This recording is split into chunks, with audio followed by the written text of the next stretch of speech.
Hello, good morning to all of you. Myself Ram Pachori and you are all most welcome to Pachori MLT YouTube channel.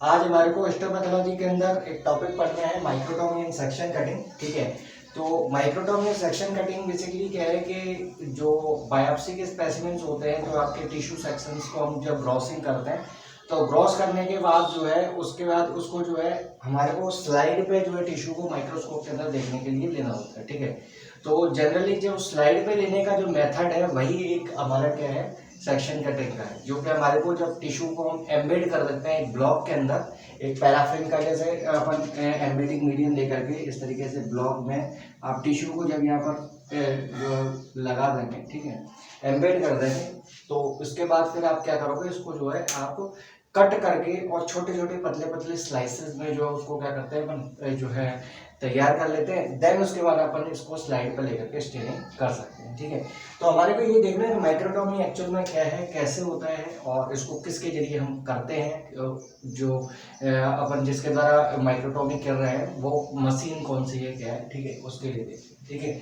देखिए इसके अंदर microtomy क्या है, it is a process, जैसा कि बताया भी कि it is a process by which by means of which the tissue is cut in the thin sections, यानी कि एक ऐसा प्रोसेस जिसके द्वारा टिश्यू को आप पतले पतले सेक्शंस के अंदर क्या कर रहे हो, कट कर रहे हो। ठीक है, तो ये क्या है, हिस्टोपैथोलॉजी का ये आपका टेक्निक है जो कि आपके टिश्यूज को स्लाइड पर लेने के लिए इस्तेमाल किया जाता है। ठीक है, और ये देखा है कि these sections are stained and observe under the microscope, यानी कि जब आप उनके पतले सेक्शंस को कट कर लोगे तो स्टेनिंग करने के बाद आप उसको क्या करोगे, माइक्रोस्कोप के अंदर देख सकते हो। ठीक है, ये जो मशीन जिसको हम इस्तेमाल कर रहे हैं माइक्रोटोमी के प्रोसीजर में, उसी को हम माइक्रोटोम के नाम से जानते हैं। ठीक है, तो माइक्रोटोम क्या है, आपका माइक्रोटोमी का जो प्रोसीजर उसको करने का जो टेक्निक है वो आपका माइक्रोटोम है। ठीक है, अब हमारे लेबोरेटरी के अंदर डिफरेंट टाइप के अलग अलग माइक्रोटोम हैं जो हमारे यूज होते हैं। ठीक है, जिनमें से कुछ एक माइक्रोटोम ऐसे हैं जिन्हें हम रूटीनली यूज करते हैं और कुछ एक ऐसे माइक्रोटोम है जिन्हें हम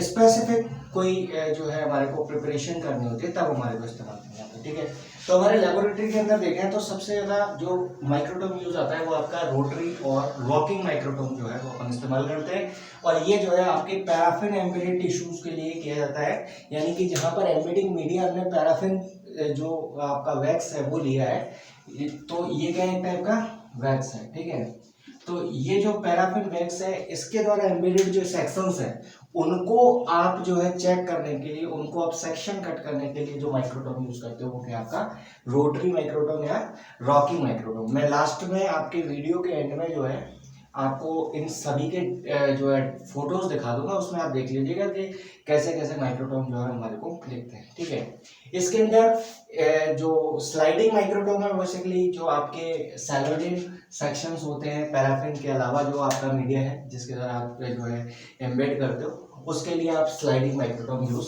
करते हैं। ठीक है, ये एक बहुत इंपॉर्टेंट है क्योंकि जब भी आपके कंपटीशन एग्जाम होते हैं तो आपको पूछ सकता है कि सैलोडिन सेक्शंस के लिए कौन सा माइक्रोटोम इस्तेमाल होता है, या फिर आपके पैराफिन एम्बेडेड सेक्शंस के लिए कौन सा माइक्रोटोम इस्तेमाल होता है, किस माइक्रोटोम की क्या स्पेसिसिटी है, हमारे को कितने mm के या कितने माइक्रोमीटर के सेक्शन से जो है हम उनको कट कर सकते हैं इन माइक्रोटोम्स के जरिए। जनरली अपन जो है आप बोलेंगे कि इसमें जो है नॉर्मली आपको 3 से 5 माइक्रोन तक के सेक्शंस हमारे को मिलते हैं, और इसमें से जो ये अल्ट्रा माइक्रोटोम है ये सबसे पतले 1 माइक्रोमीटर तक के सेक्शंस को कट कर सकता है, जो कि आपके इलेक्ट्रॉन माइक्रोस्कोपी में इस्तेमाल होता है। ठीक है, तो आपका रोटरी और rocking microtome, sliding microtome, then इसके बाद series microtome. Series microtome basically क्या है कि जब आपके बड़े जो सेक्शंस हैं, बड़े ब्लॉक हैं, उनको कट करने के लिए इस्तेमाल करते हैं, जैसे पूरा का पूरा होल ब्रेन का सेक्शन हमने लिया, ठीक है, उसको अगर हम कट कर रहे हैं तो इसके लिए जो हमारे को माइक्रोटोम की जरूरत पड़ेगी वो क्या है आपका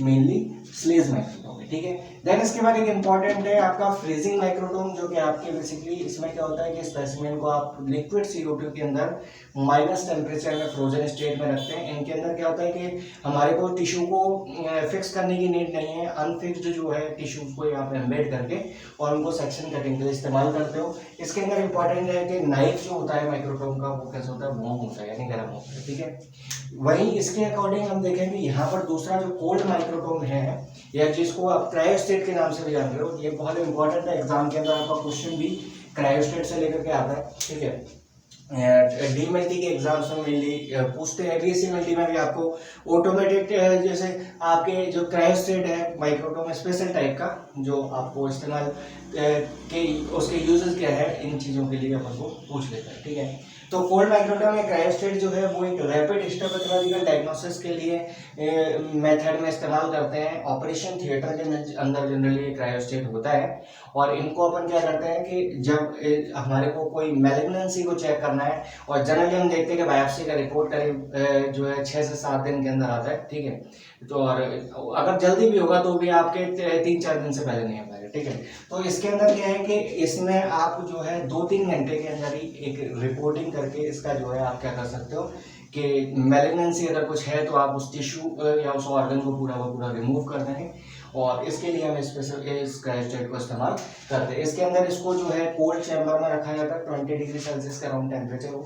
और यहाँ पर जो नाइफ है वो जैसे यहाँ पर अपन ने देखा फ्रीजिंग माइक्रोटोम में वार्म नाइफ था, यहाँ पर नाइफ भी जो है क्या होता है कोल्ड होता है। ठीक है, तो ये दोनों के बीच में एक बेसिक डिफरेंस है जो आपसे पूछ लिया जाता है कभी कभी, तो आप ध्यान रखें।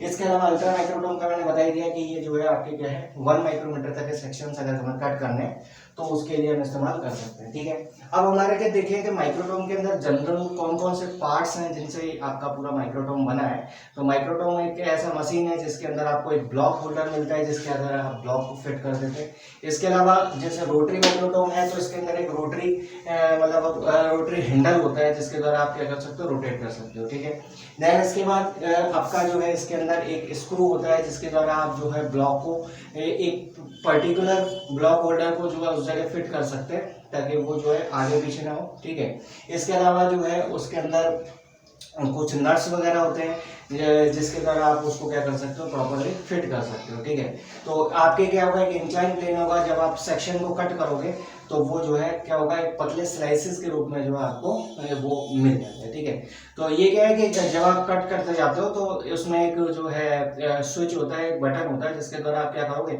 जब आप उसको घुमाओगे तो धीरे धीरे करके ब्लॉक जो है वो आगे आता जाएगा और उसके सेक्शंस जो है वो कटते जाएंगे। ठीक है, और जब ये सेक्शंस कट जाते हैं तो आपको एक जो है वाटर माउथ होता है जिसके अंदर आप क्या करते हो, इन सेक्शंस को डाल देते हो। ठीक है, ठीक है, आप फॉरसेप की हेल्प से उस सेक्शन को उठाएंगे और उठा करके जो है पानी का एक टब टाइप होता है जिसके अंदर आप क्या करते हो, इसको डाल देते हो, उसमें पानी भरा है। ठीक है, और इसका एक पर्टिकुलर टेम्परेचर है, उस टेम्परेचर पे इसको रखा जाता है। जब आपको यहाँ पर ये सेक्शन जो है आ जाएगा तो आप उसमें से रिंकल्स पूरी तरीके से हटा दें और उसके बाद जो स्लाइड है, स्लाइड पर ऑलरेडी अपन एक एग एल्यूमिनियम का कोटिंग रखते हैं। ठीक है, इसके बाद इस जो रिंकल फ्री जो आपका सेक्शन है उसको आप क्या करते हो, उठा लेते हो। ठीक है, तो मैं अभी इसके प्रोसीजर में बात कर लेता हूँ कि कैसे कैसे हमारे को करना होता है। ठीक है, तो इसके अंदर ये जो आप सेक्शंस उठाओगे उसको आप स्लाइड पे लेने के बाद आप उसको क्या करोगे, आपके जो ओवन है उसके अंदर आप रख दोगे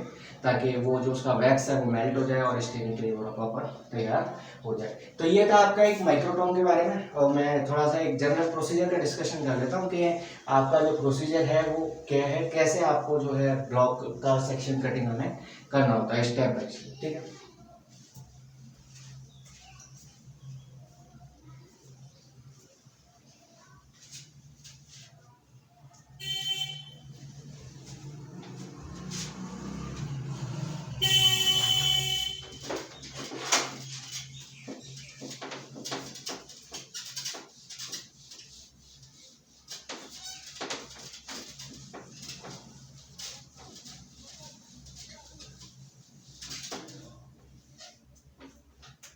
ठीक है, देखिए इसके अंदर क्या है, हमारे को जब सेक्शन कटिंग करनी होती है तो मेनली क्या है कि सेक्शन कटिंग के प्रोसीजर में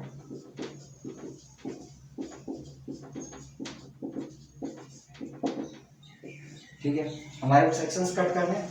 तो इसके अंदर क्या है कि जब आप टिश्यू प्रोसेसिंग कर रहे होते हैं तो टिश्यू प्रोसेसिंग के दौरान आप जो है वो तीनों स्टेप्स जो अपन करते हैं कि जैसे पहले आप उसको डिहाइड्रेट कर लोगे, जाइलिन से उसको क्लियर कर लोगे, देन इसके बाद आप इम्प्रेगनेशन का मेथड कर लेते हो जो कि टिश्यू प्रोसेसिंग के स्टेप्स में आते हैं।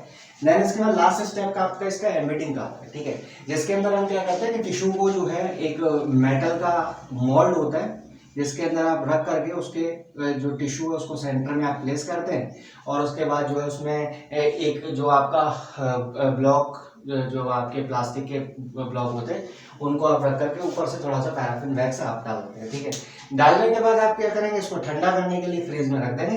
फ्रीज में रखने के बाद ये जो है आपका ब्लॉक पूरी तरीके से जम जाएगा। ठीक है, और इसके अंदर टिश्यू पूरी तरीके से फिक्स हो जाएगा। अब आप क्या करते हो कि जब उसको आप बाहर निकालते हो तो जनरली आपको जो सेक्शन कटिंग करनी होती है तो वो ब्लॉक थोड़े ठंडे होने चाहिए। तो आप उसको क्या करते हो कि ट्रे है उसके अंदर रख लेते हैं, जिसके अंदर वो क्या है कि आपके ब्लॉक अच्छे से ठंडे हो जाए। देन इसके बाद आप एक नाइफ की हेल्प से जो उसका सराउंडिंग वैक्स है आप उसको वैक्स को हटा देते हैं। ठीक है, ताकि सेक्शन को कट करने में हमारे को आसानी रहे। ठीक है, सराउंडिंग वैक्स अगर हम रिमूव कर देंगे तो रिमूव करने के बाद क्या करेंगे कि आप जो है उसको कटिंग के लिए इस्तेमाल करेंगे। तो हमारे को क्या करना होता है कि जब भी जो है आपके माइक्रोटॉम के अंदर ब्लॉक को लगाना है तो एक विशेष चीज ध्यान रखनी है कि जो हैंडल है, ठीक है, यानी कि जो रोटर है जिसके द्वारा आप क्या करते हो ब्लॉक की सेक्शन कटिंग के लिए उसको घुमाते हो, इसको आपको लॉक कर देना चाहिए। ठीक है, ये बेसिक चीजें बहुत जरूरी है, क्योंकि जनरली ऐसा होता है कि जो न्यू कमर्स है, नए नए जो सीखने के लिए आते हैं वो जनरली ब्लॉक लगाते वक्त इसको लॉक करना भूल जाते हैं। ठीक है, और अगर ये लॉक नहीं होगा तो ये क्या, जब आप ब्लॉक लगाओगे तो वो ऊपर नीचे हो जाएगा तो आपकी उंगली कटने के चांसेस है, आपको जो है कोई इंजरी या डैमेज हो सकता है। ठीक है, तो इसीलिए आप उसको होल्ड जो ब्लॉक होल्डर है उसको आप पहले फिक्स कर लें, जो रोटरी हैंडल है उसको लॉक कर लें, उसके बाद जो है आप उस ब्लॉक को उसमें लगाने के लिए कोशिश करें। तो जब आप अंगूठे से उसको प्रेस करोगे और ब्लॉक को लगाओ तो इजीली लग जाएगा। ठीक है, लगने के बाद फिर आपको क्या करना है कि उसका जो जितने माइक्रोन पर आपको उसको सेक्शन कट करना है आप उसको सेट कर लें, और माइक्रो वो सेट करने के बाद फिर आप उसकी जो है पहले क्या करते हैं कि आप उसको जो है जनरल ऐसे छीलते हैं। ठीक है, छीलने का मतलब है कि वो जो है जनरली क्या हो जाए कि सरफेस जो है वो आपकी कैसे हो जाए, स्मूथ हो जाए। जैसे मान लो सपोज ब्लॉक है तो इनके अंदर जो वैक्स लगा हुआ है वो कहीं पर ज्यादा है कहीं कम है, तो आपको जब उसको जो है जनरल ऐसे छीलोगे तो उससे क्या होगा कि आपका जो सराउंडिंग का वैक्स जो है वो आपका पूरी तरीके से हट जाएगा। आपका जो ये जो सरफेस है आपका टिश्यू वाला ये आपका बिल्कुल प्लेन हो जाएगा। ठीक है, आपको बिल्कुल भी ऊबड़ खाबड़ दिखाई नहीं देगा। जब ये पूरा तरीके से हो चुका है तब आप उसके सेक्शंस कट करना स्टार्ट करेंगे। ठीक है, जब सेक्शन कट करेंगे तो पतले पतले रिबन फॉर्म में आपको जो है सेक्शंस देखने को मिलेंगे, और उस जो आपका रिबन फॉर्म में जो सेक्शन बना है उसके अंदर आपको टिश्यू का इंप्रेशन जो है वो आपको उस जगह आपको दिखाई देने वाला है। ठीक है, उन रिबन के अंदर जब आपने उसको कट किया। ठीक है, और ये जो रिबन के अंदर जब ये फॉर्म में आ गए हैं उसके बाद फिर आप उसको क्या करें, वाटर बॉथ के अंदर रख लें, जैसा कि अभी मैंने बताया। ठीक है, आप फॉरसेप की हेल्प से जो है उस रिबन को उठा करके उसमें डाल सकते हैं, और जब ये जो है आप रिबन डाल देंगे आप स्लाइड जो है लेकर के उसके ऊपर स्लाइड पर ये सेक्शंस ले लेते हैं, और सेक्शन लेने के बाद क्या है कि आप उसको जो है नंबरिंग करना इंपॉर्टेंट है। ये जो ब्लॉक में आपका नंबर पड़ा होगा वही नंबर आपको उसका भी डालना है। ठीक है, तो ये नंबरिंग कर देंगे, और नंबरिंग करने के बाद आप क्या करोगे उसको जो है जो ओवन है उसके अंदर आप रख दोगे ताकि वो जो वैक्स है सराउंडिंग वो आपका मेल्ट हो जाए, और देन इसके बाद जो आपका स्टेनिंग का प्रोसीजर और प्री स्टेनिंग प्रोसीजर हमें जो करने होते हैं वो हमारे जो है हो जाते हैं। ठीक है, मैं HND स्टेनिंग कैसे करनी होती है उसका प्रोसीजर मैंने ऑलरेडी बता रखा है। आप लोग जो है सेक्शन कटिंग के बाद का जो प्रोसीजर आपका स्टेनिंग वाला है आप उसको देख सकते हो। इसके अलावा अदर जितने भी स्पेशल स्टेन है जो कि आपके लेबोरेटरी में यूज होते हैं वो भी मैंने डिफरेंट आपके हिस्टोपैथोलॉजी के स्पेशल स्टेन से उनके वीडियोस बना रखे हैं। ठीक है, तो ये जो सेक्शन कटिंग वाला प्रोसीजर ये हो चुका है, माइक्रोटोमिंग भी हो गया है। ठीक है, तो ये टॉपिक है, इसको अच्छे से तैयार कर ले, एग्जाम में लिखने के लिए आपको एग्जाम में मिल सकता है। क्रायोस्टेट है, क्रायोस्टेट को आप अच्छे से तैयार कर ले, बुक से रेडी कर ले। ठीक है, कि क्रायोस्टेट का इंपॉर्टेंस क्या है, क्रायोस्टेट में कौन कौन से पार्ट होते हैं, किस तरीके से सेक्शन कटिंग की जाती है, वो सारी चीज़ें आपको पता होनी चाहिए। ठीक है, तो ये एक जनरल फंडा है। आपके जो DSSB के, रेलवे के या अदर जितने भी कंपटीशन एग्जाम है इनसे क्वेश्चंस आपके माइक्रोटॉम से रिलेटेड पूछ लिए जाते हैं, तो आप इनको प्रिपेयर करें। नेक्स्ट जब भी कभी वीडियो बनाऊंगा तो उसमें मैं कुछ एक क्वेश्चंस भी डिस्कस कर लूंगा इनसे रिलेटेड कौन कौन से क्वेश्चंस आपके आ सकते हैं। ठीक है, तो मिलते हैं नेक्स्ट वीडियो के अंदर हिस्टोपैथोलॉजी के किसी नए टॉपिक के साथ में। देखो हिस्टोपैथो का अभी तक मैंने बहुत कम वीडियो डाले हैं। ठीक है, हिस्टोपैथो में सिर्फ मैंने स्टेनिंग से रिलेटेड वीडियो डाले, तो अब हम थोड़ा सा हिस्टोपैथोलॉजी के जो टेक्निक्स हमारे यूज होते हैं उनके ऊपर भी डिस्कशन करेंगे। फिक्सेटिव क्या है, डिकैल्सिफिकेशन क्या है, और इसके जो एडवांस मेथड है उनके बारे में। ठीक है, तो मिलते हैं नेक्स्ट वीडियो में। Thank you so much.